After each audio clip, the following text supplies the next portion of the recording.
So, within Zoho Inventory, one little difference between inventory and books, if you watched our books webinar, is that books is kind of built to start from an estimate. You don't have to over there, but that's normally going to be your step one.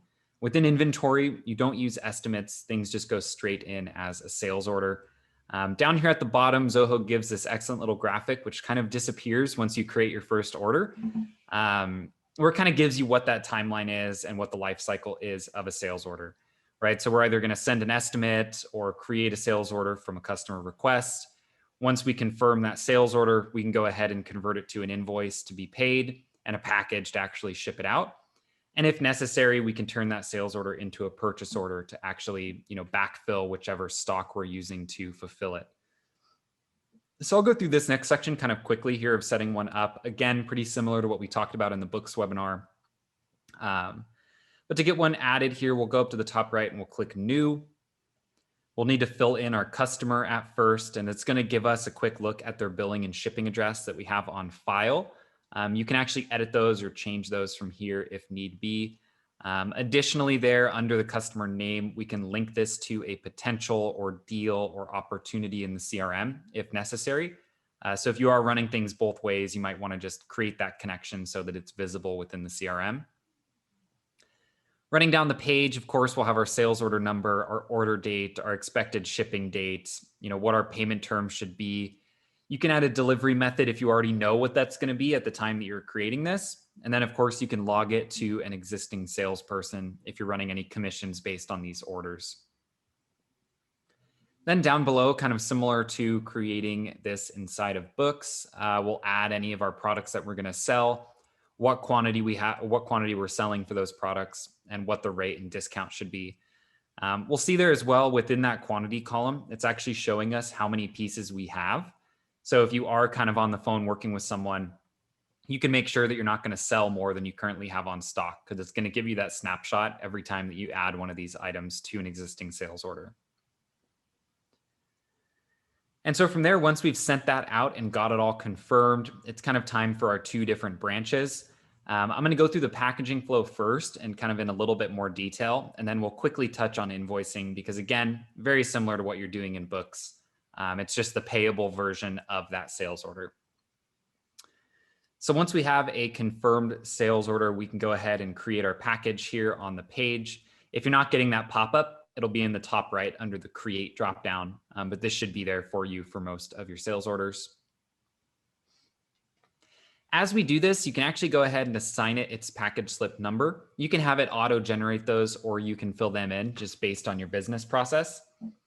Up in the top right is where you'll see the Evaluate Packaging geometry. Again, I won't go too much into detail there for right now, but basically what that's going to do is look at those dimensions and weights and try to feed you what might be an appropriate standard box size to ship out with USPS or UPS or whichever your platform is. As we're getting these items packaged as well, by default, if I don't do anything here and I just click Save, it's going to assume that we're going to pack all of the items on the sales order, but you don't actually have to do that. I could say that I'm going to partially ship this, right? Maybe I'm shipping just line items A and B, but I'm not going to ship item C until they pay, right? Or maybe we're out of stock, so we're just going to ship a couple of these. So you can basically track it that way and make sure that everything's getting packaged as it needs to. Just one last thing to highlight on that is that, it's kind of a use case where not all sales orders all get shipped at once. And so it's pretty common that you might actually just be creating multiple packages off of one sales order. So you have the tools to do that here with inventory. And so once we have our package created here, it's kind of in a holding pattern. So if we think about where this would be in your real process, this is now boxed. It does not have a label on it yet, but now we're ready to actually put that label on and get it shipped out the door. And so up in the top right, we can use that ship button and go ahead and create our shipment order to actually send this off to our customer. Now, if you have a USPS or UPS integration already created, you can go ahead and ship this via carrier. If you're running with something like Easy Ship, then this package is going to automatically sync over there, and you'll actually do the rest of your workflow just from inside of Easy Ship. In this case, we'll go ahead and walk through what the manual shipping process looks like and how you would record this within inventory. One little note around this is that it's pretty important to try to get things shipped out as quick as possible within inventory, because the physical account or your physical stock on hand is based on those shipments. Not just putting something in a package, but actually shipping it out the door is what will decrease your inventory count. So if you are in a place where you're kind of tight on inventory and want to make sure you're not getting very back ordered, getting those shipments processed is going to be the best way to stay on top of that. And so in this case, we're shipping this out manually, which is kind of just, we're not printing the label through here. We're kind of telling Zoho Inventory that this has been shipped. You can add in your shipment number, what date it was shipped, what carrier.